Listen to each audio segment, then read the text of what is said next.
World-class faculty, cutting-edge labs, and immersive learning. A vibrant campus life beyond the classroom. SGT University, nurturing future leaders.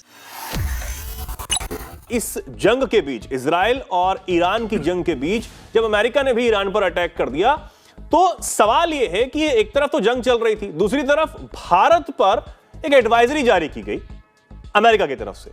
और वो advisory, एक तो इस timing को लेकर सवाल है कि ऐसे समय में क्यों एडवाइजरी जारी की गई, और वो एडवाइजरी बड़ी अजीब है। उसमें कहा यह गया कि भारत में लेवल 2 की यात्रा से जो नागरिक हैं, खासकर महिलाएं जो हैं अमेरिका की, वो बचें।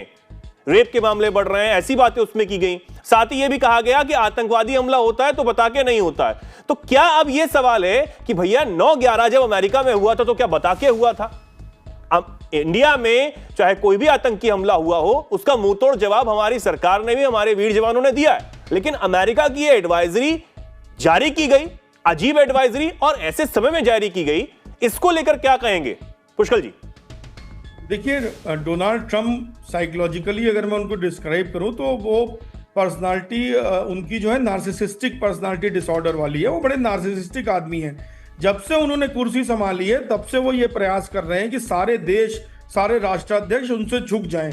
और हमने ये कई बार देखा है, उन्होंने भारत की आलोचना की है और पीछे तौर से मोदी जी की आलोचना की है। ऑप सिंदूर में उन्होंने मध्यस्थता कराने का गलत क्लेम किया। ये सब इसलिए किया कि भारत झुक जाए, लेकिन ये भारत अब झुकने वाला भारत नहीं है। आप देखिए कि ऑप सिंदूर में ट्रंप के क्लेम को कि उन्होंने मध्यस्थता की है, हमारे प्राइम मिनिस्टर छोड़िए, डिफेंस मिनिस्टर छोड़िए, हमारे एक एयर कॉमोडोर ने, हमारे एक मिलिट्री ऑफिसर ने ट्रंप को नकार दिया। डीजीएमओ ने कह दिया कि नहीं, किसी ने मध्यस्थता नहीं की है। तो भारत अब मजबूत भारत है, सशक्त भारत है। तो इसलिए एक तो भारत पे प्रेशर डालना चाहते हैं, दैट इज नंबर 1। दूसरी बात यह कि इस तरह की बातों से वो वैश्विक मीडिया का ध्यान भटका रहे हैं। आप ये देखिए कि इस तरह की बातें करते हैं जब, तो सारे लोग ये सोचने लगते हैं कि भारत का रोल क्या है, क्या भारत ने अंदर से ईरान से कोई डील की है, क्या भारत अंदर से ईरान को समर्थन कर रहा है। इस तरह मुस्लिम उम्मा में भी, और जो मुसलमान हैं, जो भारत के मुसलमान, जो लोग ईरान का सपोर्ट कर रहे हैं, उनमें भी एक खुशी की लहर दौड़ जाती है कि चलो, लगता है भारत समर्थन कर रहा है इसलिए ट्रंप बोल रहे हैं। लेकिन अगेन, ये मट एंड जफ, जैसे रूस है वैसे ही भारत के साथ भी, भारत को भी एक मट एंड जफ का प्लेयर बनाने की बात है कि कहीं ना कहीं लगे कि नहीं, हम अमेरिका के साथ नहीं है। तो जब मध्यस्थता की बात हो, अगर रूस को ना लेना हो तो भारत इंटरवीन कर सके। तो ये एक डिप्लोमेसी, जिसे सर्कुलर डिप्लोमेसी कहते हैं, कि घूम फिर करके चीजें वहां लाना जहां पर मुझे फायदा है।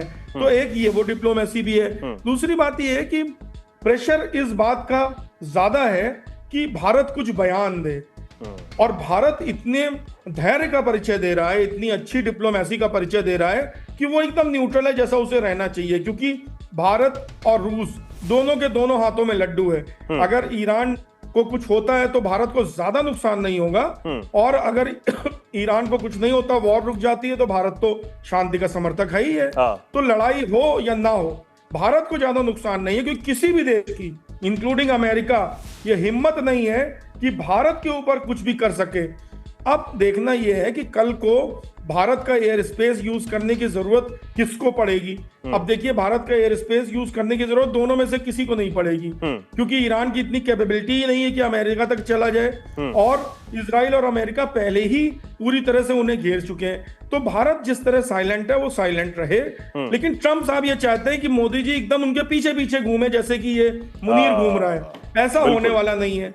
तो ये सिर्फ प्रेशर टैक्टिक्स है, ध्यान बटाने की कोशिश है। हमारा इसमें लाभ है, हमारा कोई नुकसान नहीं है।